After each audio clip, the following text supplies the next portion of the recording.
गैर जे दर थो धिका खाई खुटल वे साहजा। गैर जे दर थो धिका खाई खुटल वे साहजा।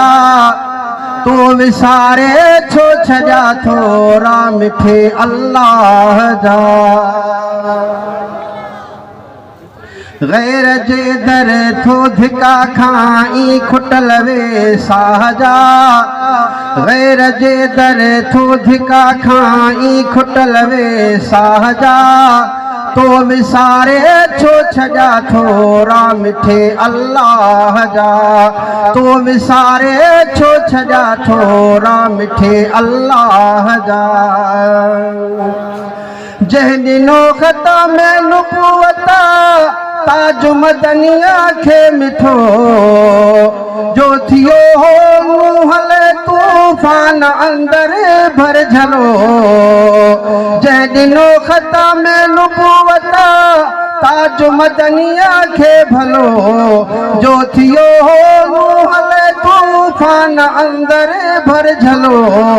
ऐं खलीलुल्लाह लाइ शोला मचा आड़ा हजा।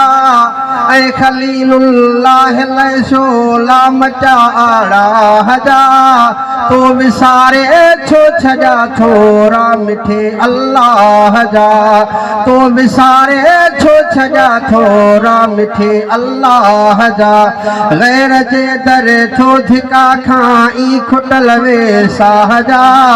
गैर जे दर थो धिका खाई खुटल वे साहजा। तो विसारे छो छजा थोरा मिठे अल्लाह जा। तो विसारे छो छजा थोरा मिठे अल्लाह जा। खूह में साथी थियो यूसुफ मिठे महबूब खे। खूह में साथी थियो यूसुफ मिठे महबूब खे। मुंदतुन खां पोइ मिलियो यूसुफ वरी याकूब खे। ऐं ॾिनाई पाण भी आदम खे रुतबा वाहजा। तो विसारे छो छजा थोरा मिठे अल्लाह जा। तो विसारे छो छजा थोरा मिठे अल्लाह जा। गैर जे दर थो धिका खाई खुटल वे साहजा।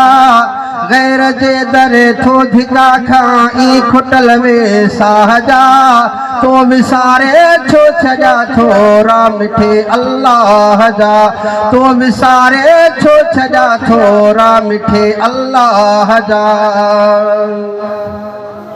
जैन पायो पाक मूसा खे रखे फिरऔन घर।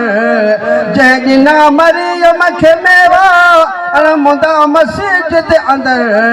ऐं बिना पीउ जे कया ईसा ते थोरा साहजा। तो विसारे छो छजा थोरा मिठे अल्लाह जा।